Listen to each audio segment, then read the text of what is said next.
I used to be so anxious that even living seemed an extremely frightening and difficult task. No matter what, it implied suffering by definition. I was so puzzled to see happy people simply carrying on with their lives despite the uncertainty and ambiguity that were at the core of being alive for me. Walking on the beach, for example, like I do now, couldn't have been an enjoyable experience.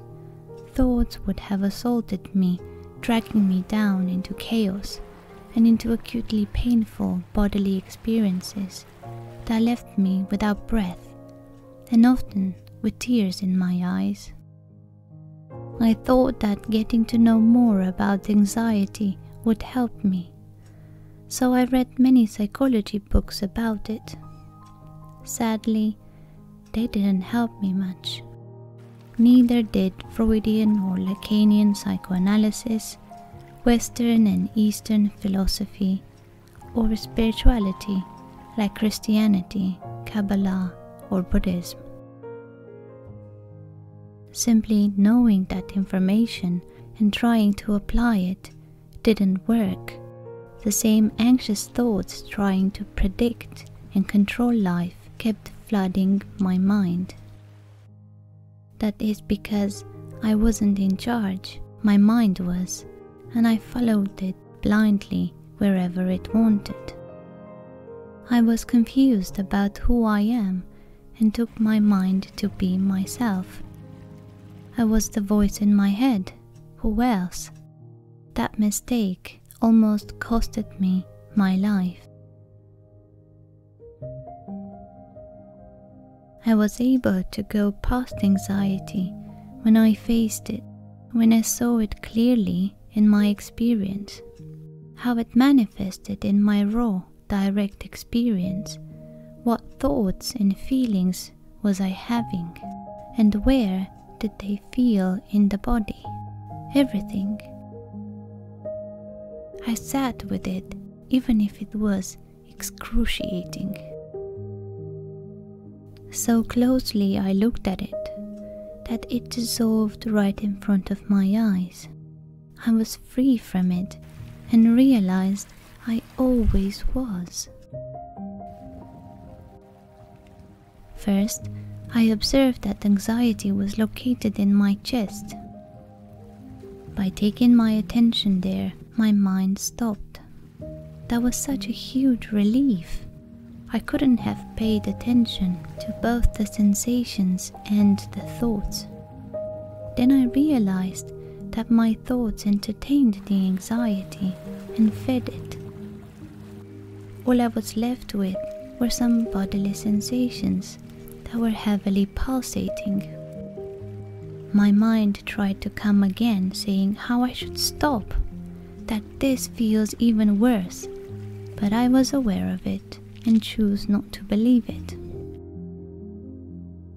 I returned to the sensations, which were simply there, without saying that this is anxiety. They didn't have the label anxiety, pain, or fear. I stayed with them until, like magic, they dissipated, and all I was left with was ease and peace. My mind and body relaxed. I was well and realized that this is normality. What anxiety did was to cloud this normality and make it look tensed, like the clouds cover the ever-present sky.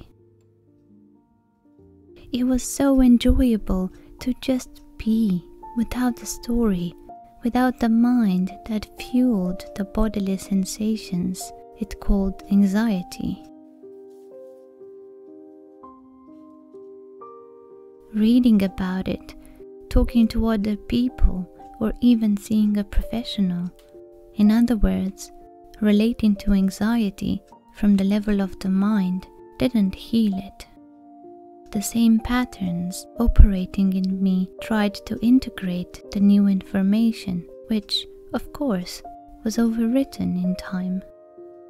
I had to relate to anxiety from an experiential level to heal it, which meant to go into it with my attention, just like I described earlier, and to feel it so deeply that to my surprise, all I could find were bodily sensations.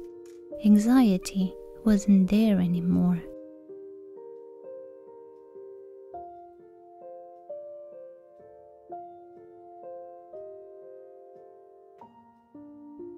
Whenever the mind took over, chatting, interpreting, judging, and anticipating, anxiety and fear wanted to come back. Once, even after my deep realization, I was so afraid of my anxiety that for days in a row I lived in fear, feeling that it would eat me alive. The fear was so convincing that it devoured my body and mind, until I sat with it and realized that what brought it back was my oblivion. I was busy trying to stop it with my mind, trying to calm it down with food or other distractions. I forgot I could be deeply aware of it, going into it fully with my attention. It was only then when I was able to see through it, and by doing so, it healed. Anxiety wasn't an enemy. My attitude towards it made it one. Through the power of habit, I was giving attention to my mind, who wanted to stop it by figuring out its cause or by thinking to be aware of it instead of actually being aware of it. Thinking to be aware and being aware are two completely different things.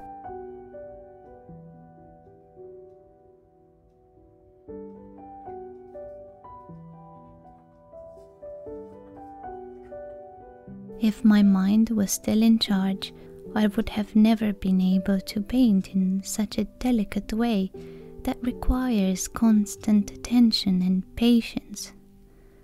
Or if I would have been, surely I would have done lots of mistakes, lose patience, and give up before finishing.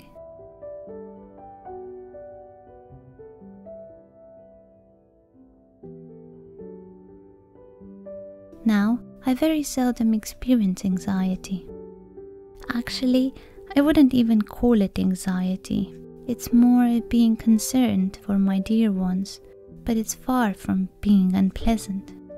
I think it's normal to feel concerned to some degree when, for example, a dear one travels internationally or when they are unhealthy.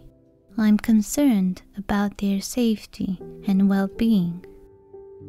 So I can truly say that anxiety left me, and it did so by understanding how it operates on an experiential level and by being aware of it when it arose.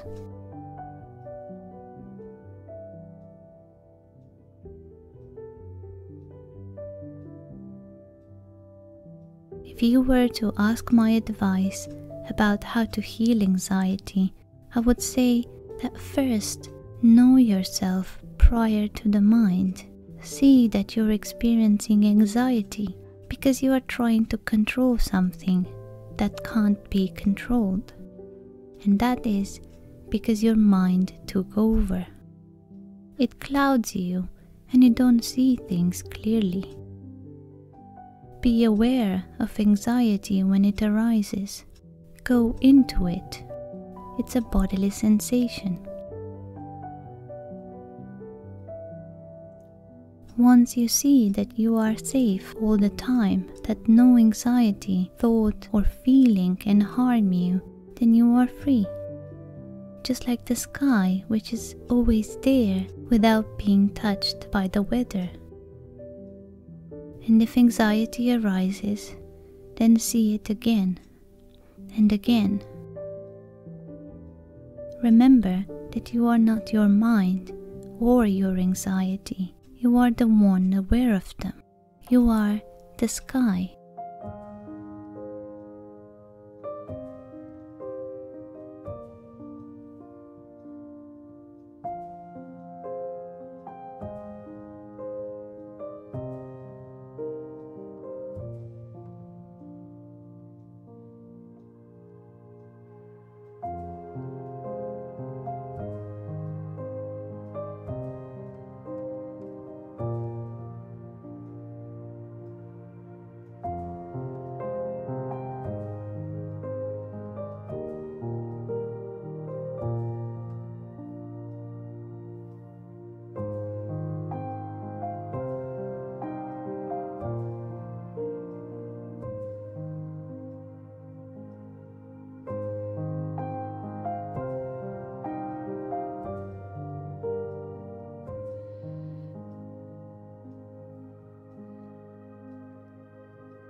Hope to see you next week. Sending my love.